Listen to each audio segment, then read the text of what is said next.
And why do you worry about clothing? Consider the lilies of the field, how they grow.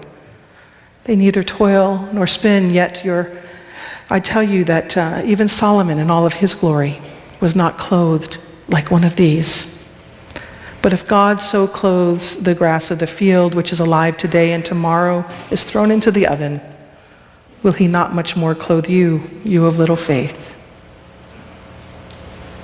You know, some of the most unhelpful advice I've been given from my very well-meaning friends is, don't worry about it. The thing is, that's not how worry works, does it? It's often not something you can turn on or off. And while it may seem that is exactly what Jesus is doing here, do not worry about your life, I don't think he's doling out advice, and I don't think he's scolding us for worrying. I think he is issuing an invitation to us. And the clue to this invitation comes at verse 24 that reads, "No one can serve two masters, for a slave will either hate the one and love the other, or be devoted to one and despise the other. You cannot serve God and wealth." This is where we have to start if we are to understand what Jesus means when he says, do not worry about your life. We have to start with the premise that one cannot serve God and money. Now notice, Jesus does not say that money is bad or evil in itself, but he is saying that when money becomes our God, that's when the problems start. You cannot serve God as your Lord and serve money as your Lord at the same time. David Lose, who is the president of Lutheran Theological Seminary in Philadelphia, was very helpful in my thinking about this passage.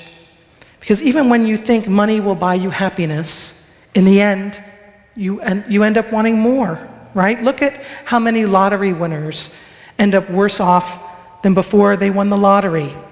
There was an article in Fortune magazine a year ago by Rick Edelman that stated that the Certified Financial Planner Board of Standards says that nearly a third of lottery winners declare bankruptcy, meaning they were worse off than before they became rich. And other studies show that lottery winners frequently become estranged from family and friends and incur a greater incidence of depression, drug and alcohol abuse, divorce, and suicide than the average American. And I read another statistic by the National Endowment for Financial Education that stated that 70% of lottery winners go broke. So David Lose asks, so why can't we give our allegiance and worship to money? And then he answers, because to do so is to fall prey to the larger worldview that crowns money Lord in the first place, and that is scarcity. Once we believe that money can satisfy our deepest needs, then we suddenly discover that we never have enough. Money, after all, is finite. And so once we decide money grants security, then we are ushered immediately into a world of counting, tracking, and stockpiling. No wonder we worry. In a world of scarcity, there is simply never enough. Scarcity, after all, creates fear, and fear creates devotion to those who will protect you.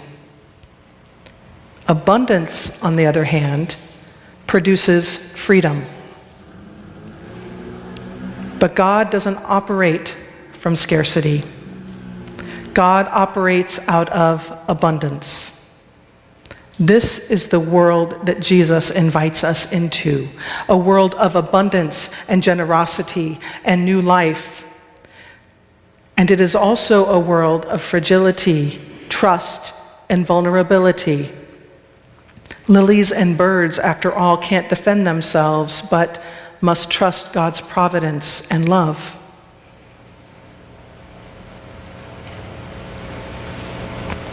Look at the birds of the air. Consider the lilies of the field, Jesus tells us. We live in a world that tries to lure us into living out of a place of scarcity and fear. We are living in a time of upheaval and uncertainty. We are living in a time when we are encouraged to think more in terms of me and mine than we and ours. And that is living out of fear and scarcity. And we are bombarded by images of scarcity and fear. And let me tell you, that can lead us to worry. But today, Jesus' words are inviting us into a world of abundance and generosity and new life, which is also a world of fragility, trust, and vulnerability. It's not that we don't have much to worry about or to make us despair in our lives, but worry and despair are not the only things that make up our lives. And so here is our challenge. Let us accept Jesus' invitation to live out of a place of generosity and freedom. Let us witness to each other in this way. Let us overcome all the images of scarcity and fear that can overwhelm us by taking pictures of love and generosity and courage and abundance and new life. Take actual pictures and send them to me or bring them in, and we'll put them up so that we have a reminder when we come to this place that we can trust God's providence and love. Let us give witness to this love and this courage and this trust and this strength. Now, these are just some pictures I picked out. And now it's your turn. These are the ways I see you living out of courage and abundance and generosity.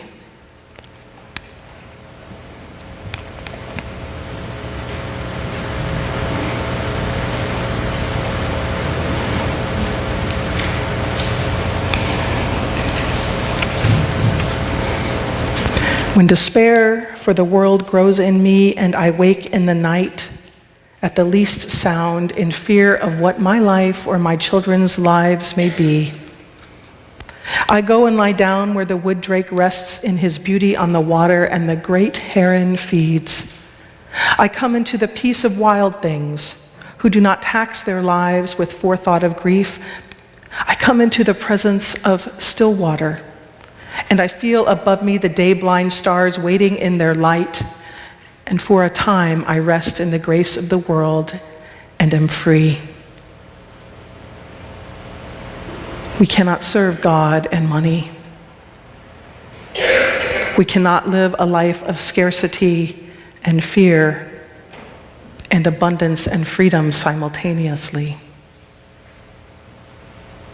Jesus invites us into a life of abundance and courage and freedom from fear.